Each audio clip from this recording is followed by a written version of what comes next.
The ceiling fan was spinning counterclockwise.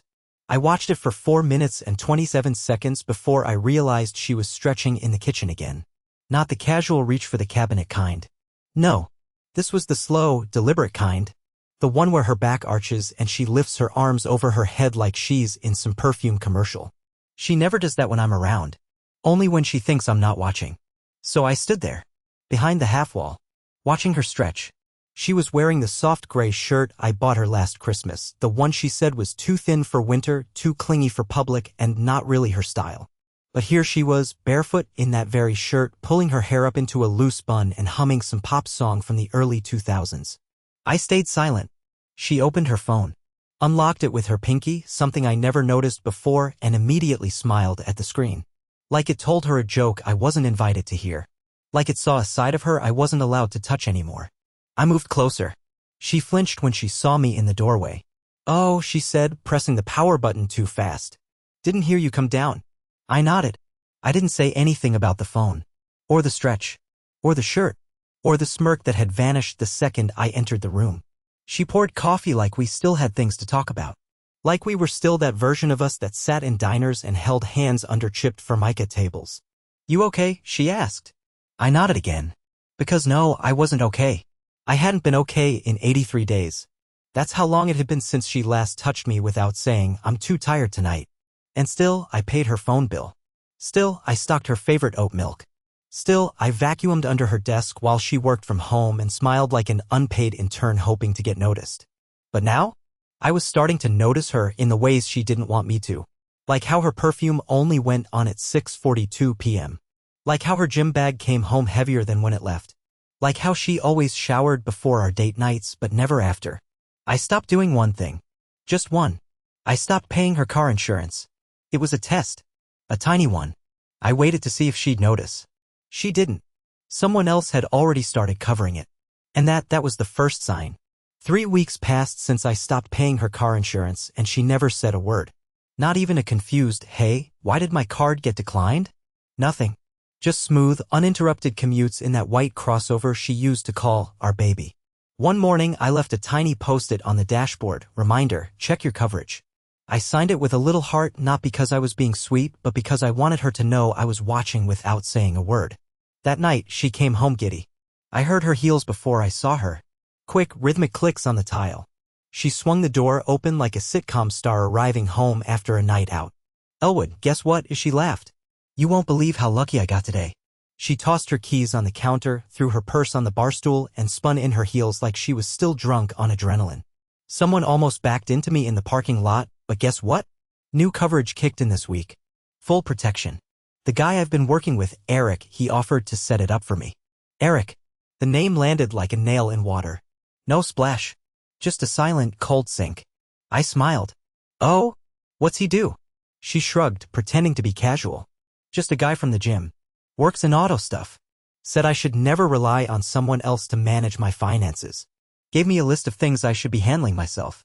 I nodded and sipped my tea. The lemon hit bitter. What she didn't realize was I already knew about Eric. Or at least, the digital footprint he'd started leaving behind. 3 nights earlier, while she was in the shower humming again that same old pop song like it was a spell, I opened her laptop. I know, I shouldn't have. But after months of walking around like a ghost, I needed to feel like a man again. Not a jealous one.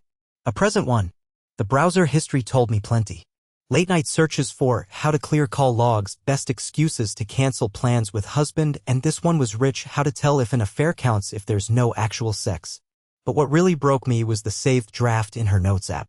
A letter. To him. It started like this. "Eric, I've never felt more alive than I do when I'm not with him." I didn't read the rest. I couldn't. Because that one line was louder than any screaming match we never had. That night, when she rolled over and whispered, "Too tired again, babe," I stared at the ceiling and counted my own breaths like they were the only proof I was still here. By morning, I made a decision I didn't think I'd ever make. I called my HR rep and asked to have my next 2 paychecks deposited into a brand new personal account. One she didn't know existed. Then I canceled the Amazon Prime membership under my name. Removed my name from the Spotify family plan. Turned off auto-refill on her prescriptions.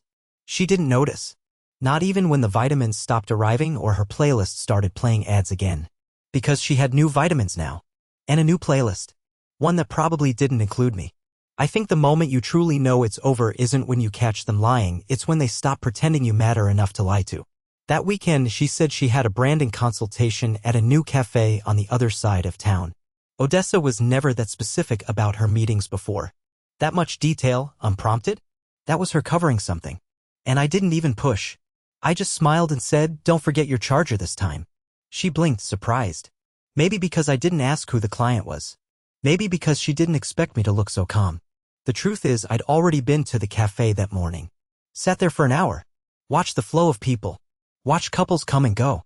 It was one of those places with Instagram walls and overpriced tea lattes, not exactly a place Odessa would ever choose, not unless someone else had chosen it for her.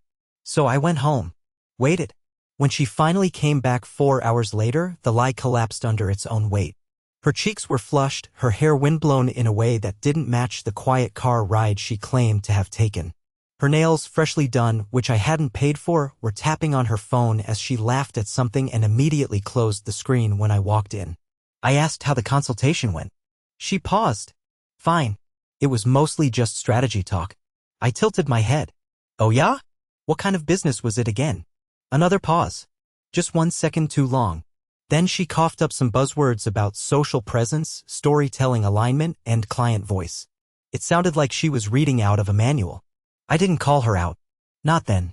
Because I was learning something important, something no self-help book ever taught me. When someone thinks they're getting away with something, they become incredibly sloppy.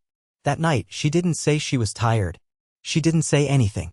She just turned her back to me, fell asleep in under 3 minutes, and let out a small giggle in her sleep. A real one. I hadn't heard her laugh like that in months. But it wasn't for me. By Monday, the water heater broke. She texted me mid-morning, said the shower was cold and could I please figure it out before her next client call? But I didn't answer. I'd already turned off autopay on the utilities. If she wanted hot water, she'd need to realize what she'd lost when she stopped pretending to care. By Tuesday, she called her dad to come fix it. She didn't even ask me why I hadn't. Wednesday morning, I opened the bank app and watched as she transferred money into her own account, a desperate little $120 from her savings. She never had to pay bills before. Not really. But now? I was done carrying her. That night, she asked if something was going on. I lied. Just tired. She frowned. You've been distant. I kept a straight face. No more than usual. The next day, I overheard her talking to someone on the phone. She was pacing in the living room, pretending to fold laundry but really just looping the same shirt in her hands. No, he hasn't said anything. I don't know, it's like he doesn't care anymore. Then silence. She nodded to someone I couldn't see, smiled, and whispered, well, maybe that makes it easier. That's when I knew. She wasn't worried about me finding out. She was hoping I wouldn't care enough to stop her. Thursday morning began with silence. Not the kind where people are busy or tired, the kind that pulses between two people who no longer speak the same language. She was already up, hair tied into that rushed bun she always wore when she didn't want to deal with me. There were coffee stains on the counter. A half-eaten croissant sat on a napkin with lipstick I didn't recognize.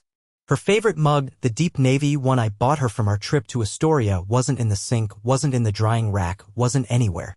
I asked her if she took it to work. She didn't even look up from her phone. Maybe. It's probably in the car. But it wasn't. I checked later when she left for yoga. That car was clean. Unusually clean. Someone had vacuumed the mats, wiped the dashboard. She hadn't done that herself. She used to leave receipts crumpled and empty gum packs in the door slots for weeks. Yeah? It smelled like pine and mint and a cologne that didn't belong to me. That night, I tested something. I made dinner, nothing dramatic, just grilled chicken and rice with her favorite roasted zucchini on the side. I used to do this every Thursday. She always said it reminded her of our first real date. I didn't say a word, just plated it and waited. She came in, glanced at the table, and for a second I saw something in her face flicker. Guilt, maybe? Nostalgia? I couldn't tell. Then she said, you didn't have to cook. I already ate with a client. I nodded slowly, placed my fork down. With a client? I asked, keeping my voice even. She didn't blink. Yeah. You know, strategy meeting. We went over launch visuals and positioning language. I stood, walked to the counter, opened the drawer, pulled out the notepad we kept for groceries and scribbled something on the top page. What's that? She asked. I turned it around and slid it toward her. It said, you haven't launched anything in 4 months. She stared at it. Then at me. Her voice dropped to a whisper. Why are you acting like this? I'm just tired, I said, not moving. Something cracked in her. I don't mean that dramatically. I mean literally. Her posture changed. Her face tightened. She was about to defend herself, then changed course mid-sentence. I think we need to talk. But she didn't talk. Not then. She went to the bedroom and locked the door. She never did that before. That night, I sat in the dark and scrolled through our old photos. The ones she'd stopped uploading to the cloud. The ones she thought I'd forgotten existed. I found one from 2 years ago, her in that navy mug, steam curling over her smile, feet in my lap, face free of makeup, just her and me on the porch. That version of her is gone now. And I wasn't even sure when she disappeared. Around 1:13 a.m. I heard her sneak out of the bedroom. I left the bedroom door cracked just enough. She grabbed her bag from the hall, slipped on sneakers, and left through the garage. I followed 5 minutes later. I didn't turn on the engine. I just sat in my parked car in the dark, holding the spare tracker I'd never used. It was still sealed in its packaging. I'd bought it as a joke 2 Christmases ago, one of those gag gifts about how she always lost her keys. But now I was wondering if it was too late to use it for something else. The truth was on the move. And this time I wasn't going to just sit home and wait for it to come back with lipstick and lies. I stared at the small black device in my hand for over 20 minutes before I peeled the sticker off and pressed it into the lining of her gym bag. It stuck quietly, like it belonged there. Like it had always been waiting for this moment. I told myself it wasn't revenge, it was clarity. I just needed to know the truth, not because I planned to confront her yet, but because I couldn't keep living in the fog. The next evening she left again. Spin class, she said, with her voice soft and breezy like always. Don't wait up. I'll probably hit the sauna afterward. I mumbled something. She didn't care what. As soon as the garage door rolled shut behind her, I opened the app. It pinged once, twice, and then showed a blinking dot heading west, away from the fitness center. I watched it veer off the main road, turn near a taco place we used to love, and settle about 10 minutes later in a residential area I didn't recognize. I zoomed in. It was a cul-de-sac. A small house tucked between 2 tall maples. I stared at the screen like it was lying to me. But it wasn't. She didn't go back out that night. She stayed there. All night. At 7:18 the next morning, the dot began moving again. I rushed to the window and watched as she pulled into the driveway, stepped out of the car with a smoothie in hand and a lightness in her step that I hadn't seen in over a year. She looked like she'd slept on a cloud. She walked in like nothing had happened. Morning, she chirped, tossing her keys into the bowl. I stared at her. You went to the gym? She paused for the tiniest beat. Yeah. Why? No reason. I forced a smile. You look refreshed. She smirked, took a sip of her smoothie. Sauna worked wonders. She walked past me, humming. Again with that song, the same one she always hummed when she was hiding something. Her favorite mug was back in her bag, tucked into the side, like a trophy she carried with her. Like someone else had poured her coffee into it while she lounged in a bed that wasn't ours. That day, I left work early and drove to the address from the night before. I parked across the street and waited. I didn't have a plan. I just needed to see it for myself. At 6:41 p.m., the front door opened. She walked out wearing a different outfit than she left in. Her hair was pulled back tightly. Her lips had a new shade of gloss. Behind her, a man followed. Mid-40s. Fit. Beard too clean to be spontaneous. He placed his hand on her lower back as she stepped down the front porch, and she didn't flinch. Didn't sweat it away. In fact, she leaned into it like she'd done it 1,000 times. They got into separate cars. Hers turned left. His right. Coordinated, practiced. I didn't follow her. I followed him. He drove straight to a small commercial building with a simple sign that read, Northridge Auto and Finance. I parked across the street and stared at the door he walked through. Eric. He wasn't a mystery anymore. He had a business, a face, a schedule. And he had my wife. That night I didn't sleep. She came home late. Said traffic was insane. Said the gym was packed. Said she was starving and could I make her one of my famous late-night grilled cheese sandwiches. I made one, cut it diagonally like she liked, served it on a paper towel. Then, for the first time in months, I looked her straight in the eyes and said, we should go on a date this weekend. Just us. You and me. Somewhere nice. She hesitated. This weekend? Yeah. I don't know if I can. Eric needs me to. She stopped mid-sentence. It hung there, heavy. I didn't say a word, just raised my eyebrows. Her face flushed. I think I have a client presentation to prep for. I'll check. Cool, I said, still smiling. You do that. She took the sandwich to the bedroom. I heard the door click shut. She didn't come out the rest of the night. She still hadn't figured out what was happening. But I had. I was done being tired. I was done being lied to. And I was about to become someone she wouldn't recognize. It wasn't about revenge. Not really. It was about watching the story she built start to collapse, one thread at a time, and knowing I didn't have to lift a single finger to pull it apart. It was already unraveling. I just had to stop holding the pieces together. Saturday morning, I told her I was going out of town for a last-minute work trip. I didn't even try to make it sound convincing. No suitcase. No emails pulled up on my phone. No early calls from a coworker. She didn't ask any questions. She barely looked up from her phone. Just nodded and muttered something like, "Drive safe." She didn't even ask where I was going. That told me everything. I didn't go anywhere. I parked my car a block away and walked back to the house around dusk. I took the long way through the alley behind our yard, careful not to make a sound. I slipped into the neighbor's side gate, like I had 100 times before when I'd helped them with their busted sprinklers. From there, I had a perfect view of our back window, blinds cracked just enough to make out movement inside. And then I saw it. Her shadow. 2 silhouettes. One was hers. The other, taller, broader, reached for her waist like it belonged there. They were in my house. My kitchen. She had brought him here. I didn't storm in. I didn't yell. I didn't even cry. I walked away. Slowly. Every step felt like letting go of one more brick I'd been carrying on my back. By the time I made it back to my car, I wasn't sure if I was shaking from rage or relief. I drove to a cheap motel on the edge of town and booked 2 nights in cash. The place smelled like bleach and old carpet, but it didn't matter. I just needed to breathe. I sat on the edge of the bed, staring at the floral wallpaper, thinking about how easy it had become for her to erase me from her life. How she used to need me for everything: bills, groceries, advice, fixing the router, and now she acted like I was furniture with a bank account. She used to lean into me when she laughed. She used to reach for my hand while she slept. She used to say things like, "You make me feel safe." Now she only said she was tired. But tired people don't bring strange men into the home you built together. The next morning, I logged into the shared cloud drive we hadn't used in a year. A forgotten folder titled House Projects. I uploaded every receipt she ever Venmo requested. Every screenshot I had saved from those late-night searches on her phone. Her drafted note to Eric. The browser history she thought she'd cleared. The bank transfer history I'd quietly rerouted. Then I gave her access. No message. No warning. Just a single link in her inbox with the subject line, "You've been busy." That night, she didn't come home until after 2 a.m. I wasn't there, but I had placed a small Bluetooth speaker under the bed, synced it to my phone, and from the parking lot of that sad little motel, I pressed play. Her voice echoed through the bedroom.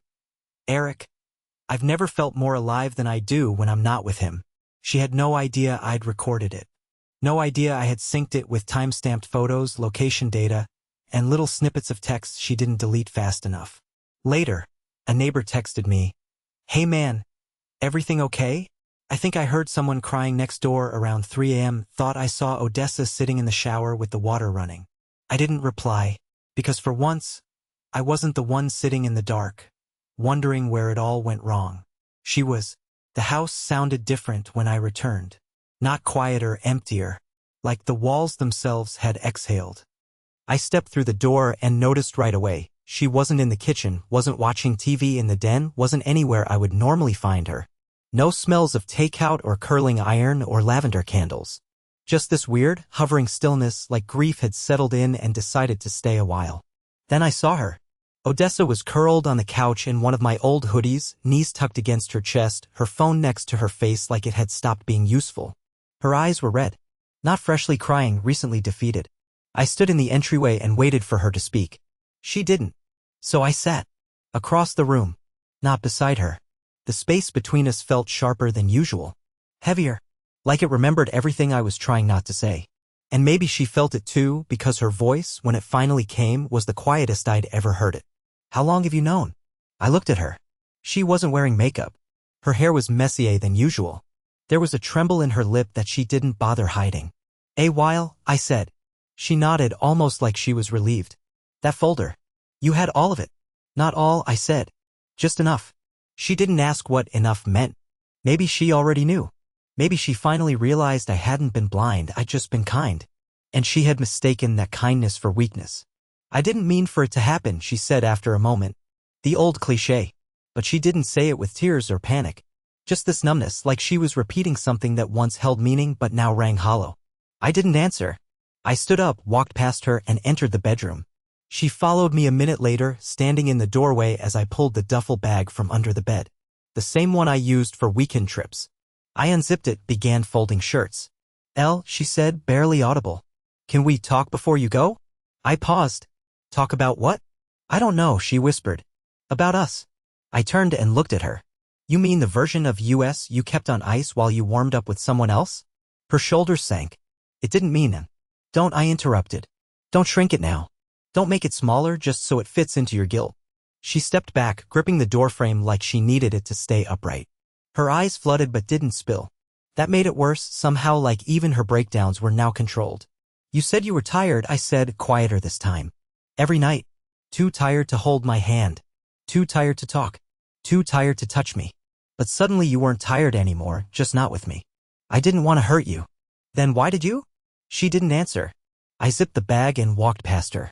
On the kitchen counter, I left her a note. It wasn't bitter. Wasn't even long. Just a sentence. This house still belongs to both of us, but you made it feel like it never included me. I walked out without slamming the door. Without shouting. Without a scene. Because the loudest thing I could do now was leave quietly. By evening, I was in a short-term rental on the other side of town. Empty fridge. Faint smell of paint. A lumpy mattress on a borrowed frame. And yet, for the first time in forever, I fell asleep without clenching my jaw. The next morning, she called. I didn't answer. She left a message. I know I don't deserve to ask, but are you really gone? I played it once. Then again. Then deleted it. She hadn't asked if I was okay. Just if I was gone. And that told me everything I needed to know. 2 weeks passed before I spoke to her again. I wish I could say those days were full of peace and healing, but they weren't. I spent the first few nights staring at my phone, wondering if she was crying or laughing or sleeping soundly in the bed we used to share. I kept checking the cloud folder even though nothing had changed. I kept replaying her voicemail, the one I deleted but still remembered word for word. It's strange how silence echoes louder when it comes from someone you once loved. But somewhere around the 10th day, something shifted. I stopped thinking about what she was doing. I started thinking about what I could do. I went for a walk, just a few blocks at first. I ended up wandering into an old used bookstore tucked between a laundromat and a flower shop. It smelled like paper and dust and forgotten dreams. I picked up a worn copy of a book I hadn't read since college, and just like that, I remembered who I was before I became the man who got ignored in his own home. I started cooking again. For myself. Real meals. Not just toast and sadness. I played music. Opened the blinds. I even called my sister. We hadn't spoken properly in years. She cried when I told her what happened. She said she always felt something was off, but didn't want to meddle. You sound lighter, she said. And I was. I hadn't even realized how heavy everything had gotten. Odessa texted a few times. Nothing dramatic. Just breadcrumbs. Hope you're okay. I miss talking to you. Saw your favorite coffee is back in stock. I didn't respond to most of them. Not because I hated her, I didn't. I just didn't need to anymore. Then came the final message. I'm sorry. Not for being caught. Not for the silence. But for forgetting who you were. And for making you forget too. It didn't undo anything. But it felt honest. That weekend I stood in front of a mirror and didn't hate the man looking back. I wasn't angry. I wasn't broken. I was rebuilding carefully, piece by piece, and this time for me. 3 months later, I met someone. Her name's Rowan. We bumped into each other at the bookstore, the same one. She saw the same old novel in my hands and said, "That's my favorite book." We talked about it for 45 minutes. Then we got coffee.